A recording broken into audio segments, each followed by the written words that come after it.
Ahora, como les decía hoy al inicio, se va a abrir un espacio de preguntas y respuestas. Se seleccionaron algunas de las preguntas que llegaron del público y la idea es que José Terra, que es el director del Programa Nacional de Investigación de Arroz, y Claudia Marchesi, que es una de las investigadoras, junto con Gonzalo Carracelas de aquí de la Regional de Tacuarembó, puedan moderar este espacio. Así que sin más, les saludo, ya me voy de esta pantalla, pero los dejo en buenas manos para el espacio de preguntas y respuestas. Bueno, buenos días para todos. Muchas gracias por acompañarnos en este primer día de campo virtual. Tenemos preguntas para varios de los participantes. Vamos a comenzar con Fernando Pérez, del área de mejoramiento genético. Tenemos dos preguntas para ti, Fernando. ¿Cómo evalúa el programa de mejoramiento el comportamiento apiricularia de sus materiales? Y si las variedades aromáticas que se están evaluando son del aroma tipo basmati o más parecidas a un umati. Adelante, Fernando. Bien, otros buenos días para toda la audiencia, quienes están siguiendo esta actividad de INEA. Voy a hacer una breve introducción para responder a la primera pregunta. Y nosotros en esa presentación hicimos una placa allí, es decir, lo que se presentaba en una de las diapositivas, era la estructura actual del proyecto de mejoramiento genético, y un poco por razones de tiempo y no aburrirlos demasiado, pero alguna de la información que estaba en esa placa no fue explicitada. Y básicamente se mencionaron allí la existencia de áreas de trabajo como el componente 1, el componente 2, el componente 3. El componente 1 de alta productividad, el desarrollo de cultivares de alta productividad con híbridos, que es un trabajo que desarrolla Federico, y de variedades. El componente 2 basado en el desarrollo de cultivares con calidad consolidada. El componente 3, el desarrollo de cultivares de alto precio, llamémosles rápido las cosas así. Pero luego hay una serie de componentes en los que, por ejemplo, Federico hizo su presentación luego, que tiene que ver con el desarrollo de cultivares que van y se usarían, digamos, con la tecnología como Clearfield o Provicia en un futuro cercano y próximo. Entonces, en el siguiente renglón hablaba de que tenemos un componente de trabajo en el proyecto de mejoramiento, que es la evaluación de la resistencia a enfermedades, que es un trabajo que desarrolla y está a cargo de nuestro compañero Sebastián Martínez, experto en fitopatología, y es él, este es el punto donde vamos a la respuesta directa a la pregunta, es Sebastián quien hace la evaluación de piricularia en condiciones controladas, principalmente de piricularia, en algunas etapas y en algunas ocasiones a nivel de invernáculo, pero sobre todo en cama de infección, que digamos es una estructura que se arma o está ya armada en el Paso de la Laguna, donde bajo condiciones que permiten el desarrollo con mucho mayor certeza de la infección apiricularia, se hace esa evaluación en esos canteros. Para lograr una infección efectiva, Sebastián trabaja un poco con dos mecanismos. Uno es la inoculación artificial del hongo, y también en algunos casos, o en todos los años, digamos, abre, por decir de alguna manera, ese pequeño invernáculo o túnel bajo nylon para que, bueno, las razas de piricularia que están presentes en el ambiente en ese momento puedan incidir sobre todo el material que tenemos allí en evaluación. El trabajo de inoculación pasa por una etapa previa, que es todo el cultivo de esas cepas, que normalmente se hace con un pool de cepas que han colectado en años anteriores. Eso creo que es básicamente la respuesta a esa pregunta. Y digamos, es un componente que tiene el proyecto de manera estructural, en la que Sebastián colabora con nosotros. Y digamos, hablo de piricularia como el patógeno principal sobre el cual también tomamos acciones más importantes luego en el proyecto de mejoramiento a través de los cruzamientos con distintos padres, ¿verdad? Que aportan distintas niveles de resistencia. Pasando a la segunda pregunta acerca del qué tipo de genes de aroma tenemos en el germoplasma, en el grupo de materiales que tenemos y que está tan avanzado como lo que mencioné en la presentación, se refiere a una serie de poblaciones que se desarrollaron, obviamente ya hace muchos años, tal vez más de 15 años, o más todavía, casi 20 años, basadas en germoplasma de origen de Irán, como mencioné también en la presentación.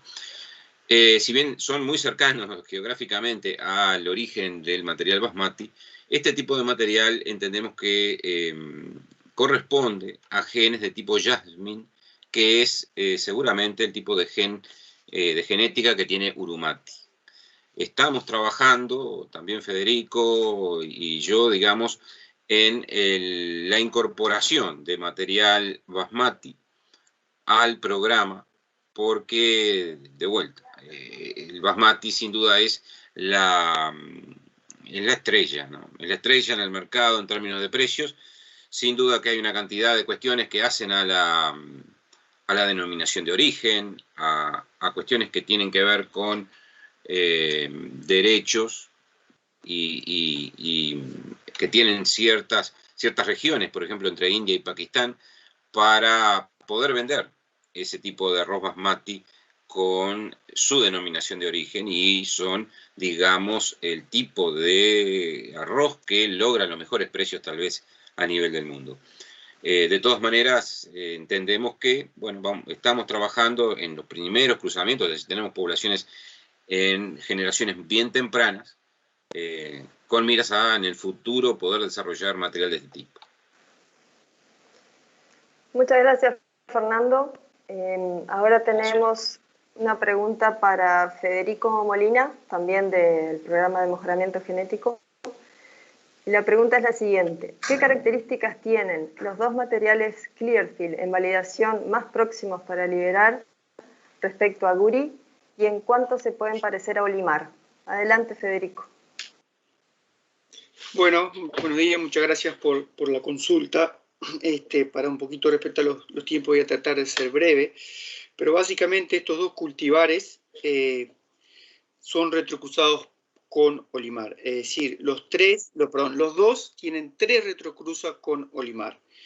Obviamente depende un poco de la segregación, cuán parecidos van a ser, eso no quiere decir que sean idénticos, pero en definitiva en su background tienen Olimar con 3 retrocruzas. En el caso de la 1294, por decirlo de alguna manera, se aproxima más desde el punto de vista de ciclo y yeso, porque tiene un yeso bajo, parecido al Olimar, y un ciclo más bien intermedio corto. El CL212, en este caso, además de ser cruzado con Olimar, dentro de su sangre, por decirlo de alguna manera, tiene a Gurí. En definitiva, los dos tienen un parecido, o con Olimar o con Gurí, pero se diferencian en el tipo de planta y en algunas características. Básicamente, ciclo, CL212 es un material de ciclo más bien largo, muy parecido a Merín, y CL1294 es más bien parecido a Olimar. Desde el punto de vista de calidad culinaria, lo hemos probado, y los dos tienen un excelente comportamiento, es decir, por ese lado estamos tranquilos. Obviamente el molino, ya con escalas y pruebas industriales, no dirá si eso es correcto, pero un poco ese es el comentario. Vale aclarar acá capaz que uno de los puntos más importantes respecto a Uri es que son resistentes a periculario. Lo venimos evaluando conjuntamente con Martínez y lo hemos evaluado en sitios de muy alta presión y los dos dan resistente. No es menor porque eso es una de las debilidades de Uri, si bien no es tan susceptible como un Olimar, pero es susceptible a periculario. Así que un poco esas son las características más importantes. Si necesitan alguna otra aclaración, me la hacen llegar. Muchas gracias.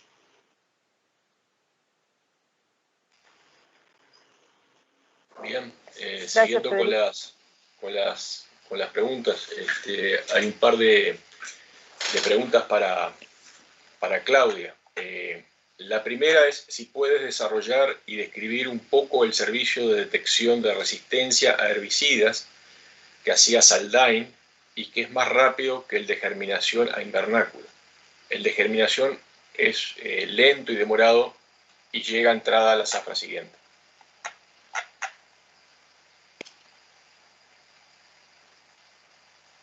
Adelante, Claudia. Sí, disculpen que tenía el micrófono en silencio.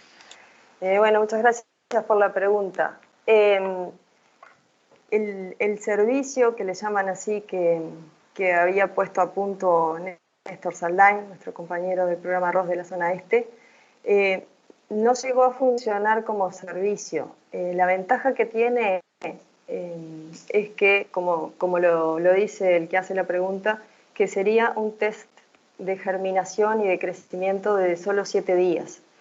Se había puesto a punto la cámara de crecimiento y el protocolo, pero no se llegó a establecer como servicio, ya que se precisa un desarrollo interno dentro de INIA para que eso funcione. O sea, tiene que haber gente a cargo, tiene que haber materiales, y no se terminó de desarrollar como un servicio, pero se puede trabajar en él. Otro detalle es que este sistema o este servicio, en caso de que llegue a ser un servicio público, está desarrollado solo para Kifix y en una etapa preliminar, pero también estaría casi pronto para Quinclorac. Sí, pero no está desarrollado para ninguno de los demás herbicidas. Las desventajas que tiene el sistema que yo les mostré, que es de invernáculo, es que es lento, por eso le decía que es muy útil para zafras siguientes, pero no nos soluciona el problema en el momento que uno realiza el estudio, pero se puede realizar para cualquier tipo de herbicidas, para cualquier tipo de maleza, porque el que tiene Néstor también estaba hecho solo para Quinclorac Valley, y además está aceptado internacionalmente como un protocolo validado. El otro es solo para decirnos si es resistente o no, pero no nos da el resto de la información que puede ser de utilidad. Pero esto no quiere decir que no se pueda trabajar en él y mejorarlo y eventualmente ponerlo como un servicio para el sector. Gracias por la pregunta. José. Gracias, Claudia. La segunda pregunta dice, ¿cuánto agrega al control integrado de malezas nuevos cultivares resistentes a otras tecnologías, como Provicia, que mencionó Federico Molina, y qué errores realizados con Clearfield anteriormente hay que evitar para hacerla complementaria, efectiva y sostenible? Todo un desafío, ¿verdad? Bueno, muy interesante la pregunta y tiene muchas aristas. Vamos a tratar de ser breves. Tener una herramienta más diferente, como sería cultivares Provicia, sería muy importante, muy beneficioso desde el punto de vista de lo que sería el control de las áreas que tenemos arroz rojo. O sea, el mismo objetivo que se planteó en su principio con el sistema Clearfield, o bueno, con otros sistemas que eventualmente puedan surgir de otros genes. Sería complementario, ya que nosotros aplicando el sistema Clearfield podemos, de hecho, se han seleccionado, se han cruzado arroces maleza con resistencia al herbicida utilizado en el Clearfield, y si utilizamos un Provicia, podríamos estar controlando esos arroces rojos que ya son resistentes a los ALS. En cuanto a los errores realizados con el sistema Clearfield que tendríamos que evitar para que no nos pase lo mismo, bueno, ese es el aspecto fundamental que tenemos que hacer mucho énfasis. Con el sistema Clearfield se sabía cuáles eran los riesgos, se intentó hacer un compromiso de todo el sector, incluyendo todas las patas del sector, que en Uruguay por suerte tenemos un sector arrocero muy integrado. Se intentó hacer un compromiso de que solo se utilizara estrictamente en las situaciones que era necesario, o sea, arroz rojo problemático, y con un protocolo de manejo, de que las pautas de recomendaciones, que no se podía hacer más de 2 años, porque ya se detectaban cruzamientos, con rotaciones, con descansos. Bueno, pero ese manejo no se pudo concretar en el 100% de las ocasiones, y eso fue lo que derivó en problemas que hoy estamos sufriendo en los distintos rincones que se está utilizando el sistema con algunos problemas, y tenemos resistencia de arroz maleza y tenemos resistencia de capines ALS. Y eso, bueno, eso nos está trayendo problemas de gran importancia y creciente. También ahora estamos sospechando de la resistencia de ciperáceas en esos mismos sistemas. O sea que la lección aprendida es que realmente tenemos que fortalecer ese compromiso de todo el sector y de utilizarlos de la forma recomendada al Clearfield, al Provicia y a cualquier otro que venga, porque si no, en pocos años los perdemos y creamos un problema muchísimo mayor y de mucho más difícil solución. En el caso del Clearfield, un detalle más, o de las imidazolinas, también tenemos el efecto que son residuales y quedan en el suelo. Y ese aspecto todavía le falta mucho estudio, no sabemos exactamente cuántos años quedan, cuáles son las concentraciones problemáticas y cuándo dejan de ser problemáticos. Hay mucha variabilidad por tipo de suelo, por condiciones climáticas, etc.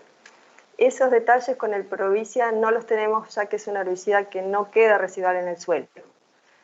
La desventaja es que al no ser residual, cuando lo aplicamos va a matar solo lo que está en ese momento y que tiene que ser bien aplicado en tiempo y forma, y no tiene residualidad, por lo tanto cualquier maleza que se escape el Provicia tampoco lo va a controlar.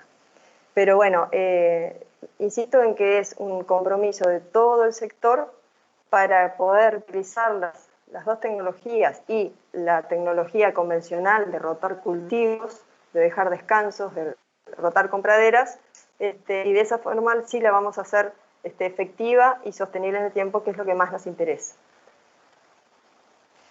Gracias, Claudia.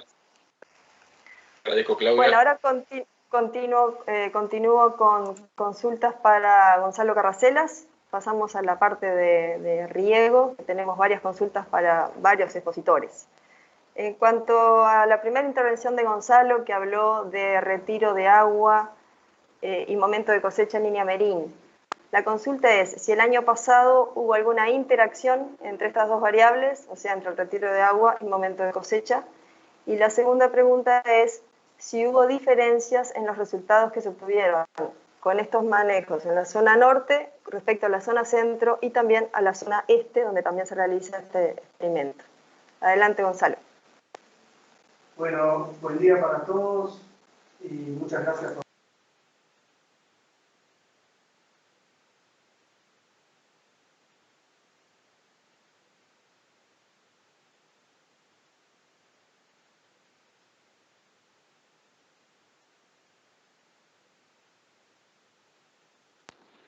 Buenos días a todos, muchas gracias por la pregunta y disculpas que tenía el micrófono apagado.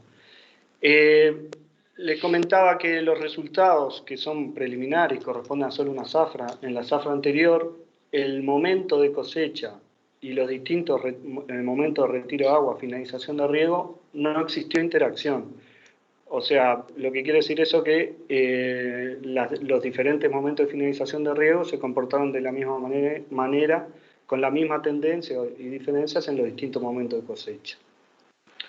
En relación a la segunda parte de la pregunta, lo que sí fue significativo fue el momento de finalización de riego, retiro de agua para los distintos sitios y el momento de cosecha en los distintos sitios. Entonces, en relación al retiro de agua, en la zona que hubo mayor impacto de los retiros anticipados a los 15 días después de floración, fue en la zona este, lo que se registró una pérdida de rendimiento de superior a las 55 bolsas, cercana a las 59 bolsas, con el retiro de agua temprano. Mientras que en los otros sitios, en el centro y norte, la pérdida en rendimiento en estos momentos de finalización de riego temprano fue menor. Y esto estuvo muy asociado a las condiciones climáticas que ocurrieron durante ese periodo. Una vez que se finaliza el riego, que podría, de forma temprana, que podría ser una situación que nos quedamos sin agua en la represa, si el suelo se mantiene en forma saturada, las pérdidas de rendimiento son menores. En lo que respecta al momento de cosecha, la diferencia entre los distintos sitios, en general no hubieron diferencias pero en la zona norte la cosecha realizada temprana a los 45 días después de floración determinó una disminución significativa en el rendimiento. Muchas gracias. ¿Hay alguna otra pregunta, Claudia? Creo que hay otra. Sí, Gonzalo. Tienes que apagar tu micrófono. Tenemos otra pregunta más, Gonzalo, que llegó más tarde. ¿Se espera que con el riego alternado AWD y la misma fertilización se pueda alcanzar menores rindes que con el riego convencional? Bueno, muchas gracias. Y ahí tenemos que diferenciar qué nivel de estrés nosotros estamos implementando con el riego que alterna suelo seco y húmedo. Numerosos trabajos han indicado que existe el riego que alterna suelo seco y húmedo, que si es implementado de una forma segura, en el que las raíces de la planta de arroz tienen siempre acceso a la humedad, que sería parecido a lo que sería un riego intermitente, donde siempre está saturado el suelo, la pérdida, no habría diferencias en el rendimiento en grano entre los distintos manejos de riego. Esto hay numerosos trabajos publicados internacionalmente y trabajos que hemos desarrollado en INIA, así como experiencias en chacras comerciales, como en el caso de Pascual Corá, que podría ampliar, y también en el establecimiento del Junco en Salto. Ahora, si nosotros este riego que alterna suelo y seco, dejamos secar el suelo y imponemos un mayor nivel de estrés hídrico a las plantas, ahí sí va a haber penalización de rendimiento. En particular, lo que observamos nosotros y lo que yo les mostraba, que en las últimas semanas hubo un importante atraso en el cultivar merín en la fecha de floración. Antes no se veía, venían bien parejos los cultivos con el riego continuo y el riego que alterna suelo seco y húmedo, y que lo implementamos de forma segura, de manera que las raíces siempre tengan acceso al agua. Pero como les decía, en las últimas semanas se despegó el riego continuo, y si nosotros con las imágenes de monitoreo satelital vemos cómo están los niveles de clorofila en ambos tratamientos en relación a la curva óptima de clorofila, vemos que existe un mayor desfasaje en el riego alternativo, lo que nos estaría indicando que a cosecha va a haber un menor rendimiento, y va a estar súper interesante ver si realmente esto sea así, lo que nos permitiría, lo que nos comprobaría que con el uso de las imágenes satelitales nos podemos anticipar a problemas de manejo en el cultivo, anticiparnos, tomar medidas, corregirlos y obtener el máximo potencial del cultivar que estamos plantando. Bueno, la implementación de estos manejos alternativos, si bien existe el riesgo de que puede haber una pérdida de rendimiento, se justifica porque en casos de que tenemos menos agua en la represa podemos plantar más área, o bien llegar regando todo el cultivo hasta el final del ciclo, no tener que hacer retiros anticipados del riego. Y existen numerosas ventajas que han sido publicadas a nivel local, internacional, como reducciones de emisiones de gases de efecto invernadero, reducción de la acumulación del contenido arsénico en grano, reducción de los costos en el caso que el riego sea por bombeo, y bueno, iría por ahí la justificación de la implementación de un manejo alternativo en alguna situación comercial. Bueno, muchas gracias, Gonzalo. Antes de pasar a la siguiente pregunta, que es para Pascual Corá, Federico Molina quiere hacer una aclaración de su intervención. Adelante, Federico. Muchas gracias. No, simplemente pedirle disculpas porque siempre cuando hago referencia a CL 1202, muchas veces menciono 212. Y muchos de ustedes ya saben que es un cultivar que existe y que lo tenemos en menor área, pero bueno, siempre me trae eso y por ahí podría haber quedado descolgado eso. Así que bueno, lo otro, y capaz que bien cortito también, que cuando me refería hoy a provincia al arranque, y Claudia lo aclaró muy bien, el Quisalofop en sí es un graminicida y por ende no tiene tanta actividad de amplio espectro como las imidazolinonas, entonces creo que debería de llevar acompañado otro herbicida para tener un buen control, no tanto así como los IMI, que se defienden, por decirlo de alguna manera, más bien solo. Y es un comentario nomás para complementar la pregunta la respuesta de Claudia. Gracias, Federico. Aprovechando que mencionaste eso, vino una aclaración para Claudia, se la leo. El sistema desarrollado por Saldain es solo para Kifix o para imidazolinonas en general. El sistema que desarrolló Néstor, no sé quién tiene el micrófono ahí, estaba desarrollado para Kifix, específicamente para Kifix. Pero no quiere decir que no se pueda desarrollar para cada imidazolinona por separado. Llevaría otro tiempo. Gracias, Claudia. Paso a la pregunta. Hay una pregunta para Pascual Corá, si está por ahí. Dice, José, un segundito, disculpame. Sí, adelante. Gonzalo Carracelas quiere hacer una aclaración antes de pasar a la pregunta de Pascual. Gracias. No, simplemente quería comentarles que en el caso del ensayo que les mostraba de comparación de manejo de riego, el cultivar Iñamerín, por tener un ciclo más largo, el gasto de agua en este cultivar es superior, lo hemos registrado en zafras anteriores. Y lo que observábamos, que yo les mostraba en los videos, que el atraso en la fecha de floración puede terminar que el ciclo se extienda un poco más y bueno, eso estaría asociado a un mayor gasto de agua. Quería comentarles eso. Muchas gracias. Gracias, Gonzalo. Ahora sí la pregunta para Pascual. Dice, ¿con qué frecuencia entre zafras o entre distintas zafras tiene que utilizar alguna medida de riego intermitente o de racionalización del riego, verdad?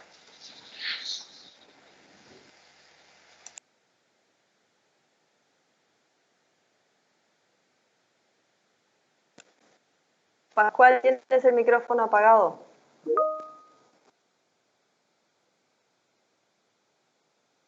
Ahora, bueno, buen día a todos. Digo, estamos en una situación de campo, suelo de basalto, y bueno, y una situación promedio de que se completan las represas año a año de un 65% de la capacidad de las represas. Entonces, muy seguido me toca de estar al borde del volumen de agua y hacerlo en cierta parte de la chacra un manejo bastante restrictivo de agua.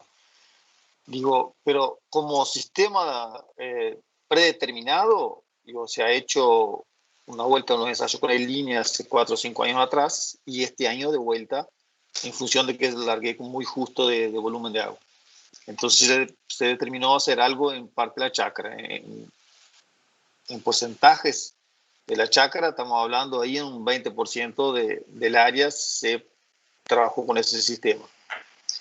Digo, todo lo que tenemos hasta ahora son apreciaciones visuales, ¿no? de cómo se ha comportado el cultivo. Por supuesto, empezamos los datos de la cosecha para corroborar si hubo diferencia o no. Pero es un sistema, digo, que lo usamos así. Digo, póngale que al final de chacra, al final de la chacra, el tercio inferior de la chacra, básicamente casi que todos los años está llevando un sistema así de intermitencia. Y lo más peligroso ahí justamente sí es cuando se hace eso después de la fase reproductiva, ¿no? Digo, a principio y al final del cultivo no se ha notado mucha diferencia. Bueno, muchas gracias. Gracias, Pascual. Una curiosidad, ¿cómo presupuestas el agua, digamos? ¿Cuánto presupuestas de agua para el cultivo, justamente con esos comentarios que hiciste? ¿Cuál es tu presupuesto de agua para una hectárea? Yo trabajo con 14.000 metros cúbicos en represa, ¿sí? Perfecto. En las represas que tenemos aforadores se ha medido entre 12,5 y 13,5, 13,200 de consumo a salida de represa, ¿no? Más o menos así. Un año como este, vamos a llegar en el 0-0 con los 14 presupuestados de represa, vamos a llegar en el 0-0. Gastamos los 14.000 metros cúbicos. Gracias, Pascual.